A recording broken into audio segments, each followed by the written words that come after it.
اعوذ باللہ من الشیطان الرجیم بسم اللہ الرحمن الرحیم بہ نستعین وہو خیر ناصر ومعین وصلی اللہ علی سیدنا ونبینا ابی القاسم محمد وعلی آلہ الطیبین الطاہرین المعصومین المکرمین المظلومین لا سیما بقیت اللہ فی الارضین وأرواح العالمين للتراب بمقدمه الفداء أما بعد فقد قال الله تبارك وتعالى في كلامه المجيد وقوله الحق وهو أصدق القائلين بسم الله الرحمن الرحيم هل يستوي الذين يعلمون والذين لا يعلمون. خداوند متعال آپ تمام بزرگان کو، مومنین کو، مومنات کو اپنے فرمان میں رکھے. آج کا جو ہمارا ٹاپک ہے وہ ہے تقلید. البتہ ان وضاحتوں کو بیان کرنے کی ضرورت نہیں ہے، انشاءاللہ فرصت ہوئی تو ان کو بھی بیان کیا جائے گا کہ تقلید کی تعریف کیا ہے، تقلید کسے کہتے ہیں، اور تقلید کے کون سے عقلی دلائل ہیں، کون سے نقلی دلائل ہیں.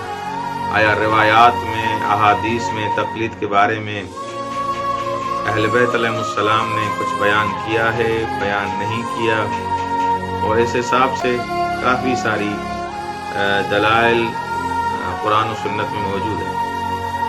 لیکن بحث یہ ہے کہ آج کا جو ہمارا ٹاپک ہے وہ یہ ہے کہ کچھ افراد یہ سوال کر رہے ہیں، در واقع اشکال کر رہے ہیں کہ تقلید یعنی کسی کا عمل، کسی کے فتوے کو بغیر کسی دلیل کے ماننا، یہ ہے تقلید. ہم یعنی جب کوئی فتویٰ دیتا ہے، کوئی حکم صادر کرتا ہے، اس فتویٰ پر، اس مسئلے پر عمل کریں لیکن دلیل کے بغیر، اسے تقلید کہتے ہیں. تو اس کے بارے میں میں عرض کروں گا کہ کوئی بھی تقلیدی مسئلہ بغیر دلیل کے نہیں ہوتا. شاید کسی کے گمان میں ہو، شاید یہ سمجھے کہ تقلیدی سارے مسائل بغیر دلیل کے ہیں، بغیر حجت کے ہیں، بغیر برہان کے ہیں. نہیں، ایسے نہیں. اصلا تقلید کے سارے مسائل جو بھی مجتہد استنباط کرتا ہے بالدلیل والبرہان، اس کے پاس دلیل موجود ہوتی ہے ہر مسئلے کی. ہر مسئلہ جو استنباط کرتا ہے اس کے پاس قرآن و سنت و عقل و اجماع سے کوئی نہ کوئی دلیل موجود ہوتی ہے. بسا اوقات چاروں دلیلیں موجود ہوتی ہیں، بسا اوقات ان میں سے 2 دلیلیں موجود ہوتی ہیں. دلائل موجود ہوتے ہیں ہر مسئلے کے لیے. کوئی ایسا مسئلہ نہیں ہے کہ من دون رویت ولا تحقیق، بغیر تحقیق کے اور بغیر برہان کے مجتہد نے ایسے ہی فتویٰ صادر کر دیا اصلاً و ابدا. العیاذ باللہ ایسے نہیں ہے تقلید کا مسئلہ کہ لوگوں کے ذہنوں کو خراب کیا جا رہا ہے کہ تقلید ایسے ہے کہ نہ اس میں کوئی دلیل ہے، نہ کوئی برہان ہے، نہ کوئی اتھینٹک چیز ہے. ایسے ہی مجتہد آتا ہے اور اپنی طرف سے کوئی نہ کوئی چیز ہمارے اوپر مسلط کر دیتا ہے. اصلاً و ابدا ایسے نہیں ہے. اس چیز کو آپ دقت سے سنیں. مجتہد جو بھی مسائل ہیں توضیح المسائل میں، سارے کا سارا رسالہ عملیہ، توضیح المسائل یا استفتاءات جو آپ کے ہاتھوں میں ہیں کسی مرجع کے، وہ جو بھی ایک مسئلہ بھی ہو وہ بغیر تحقیق کے، بغیر برہان کے، بغیر دلیل کے نہیں ہوتا. وہ ہر مسئلے کو استنباط کرتا ہے اور اس کے اوپر ان مجتہد کے پاس دلائل موجود ہیں. اب یہ پھر یہ کیا ہے کہ تقلید کی تعریف کا مطلب یہ کہ مثلاً بغیر دلیل کے کسی کی بات کو ماننا، کسی کے حکم ماننا، یہ تقلید ہے. آغا مسئلہ یہ ہے، آپ جیسے ڈاکٹر کے پاس جاتے ہیں، یعنی دنیا کے کسی بھی کام میں کوئی بھی ماہر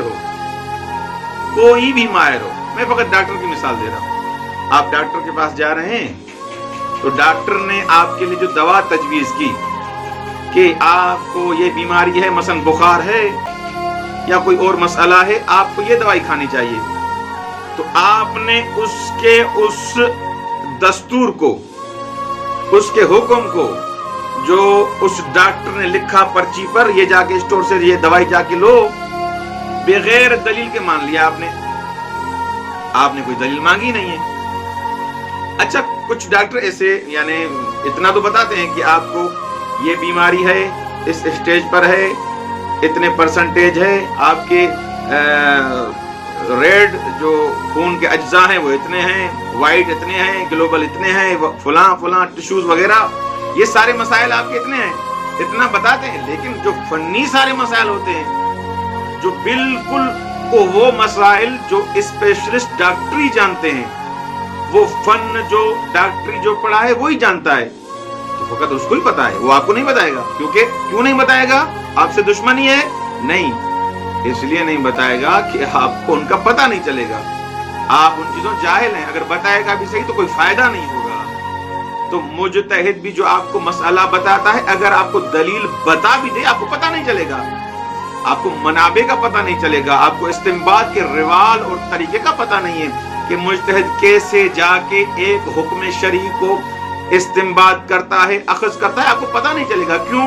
کیونکہ آپ نے نحو پڑھی ہے، نہ صرف پڑھی ہے، نہ ادبیات پڑھی ہے، نہ جواہر پڑھی ہے، نہ مختصر المعانی پڑھی ہے، نہ آپ نے لمع پڑھی ہے، نہ آپ نے رسائل پڑھی ہے، نہ مقاصد پڑھی ہے، نہ رجال، نہ کلیات رجال، نہ حدیث، نہ درایا۔ آپ ان علوم پر مہارت نہیں رکھتے۔ اگر بتائے گا بھی تو آپ کو پتہ نہیں چلے گا۔ مجھے بتائے گا کہ میں نے قرآن اور سنت سے یہ مسئلہ اخذ کیا ہے، آپ کو یہ حکم شرعی ماننا چاہیے۔ در واقع حکم خدا ہوتا ہے، مجتہد اس پر پہنچتا ہے اور آپ کو بتاتا ہے کہ اس پر آپ کو عمل کرنا چاہیے۔ تو کبھی بھی یہ لوگوں کے ذہنوں کو خراب نہ کریں کہ مجتہد بغیر دلیل کے اپنی، در واقع میں ایسے کہوں کہ اپنی طرف سے کوئی حکم دے دیتا ہے اور ہم بغیر دلیل کے مان لیتے ہیں۔ نہ، ایسے نہیں ہے۔ وہ دلیل اور برہان کے ساتھ کسی مسئلے کو اخذ کرتا ہے، استنباط کرتا ہے، ہم مانتے ہیں، جو مقلد افراد ہوتے ہیں وہ مانتے ہیں، دلیل کے بغیر نہیں ہوتا۔ اچھا، ہمیں کیوں نہیں بتاتا؟ اس لیے کہ ہماری وہ لیول نہیں ہے، ہم اس درجے تک نہیں پہنچے ہیں، لہذا یہ ایک شبہہ تھا، اس کو حل کرنا ضروری تھا۔ انشاءاللہ آئندہ دروس میں بیان کیا جائے گا جو تقلید کے بارے میں شبہات بیان کی جاتے ہیں۔ والسلام علیکم ورحمۃ اللہ وبرکاتہ۔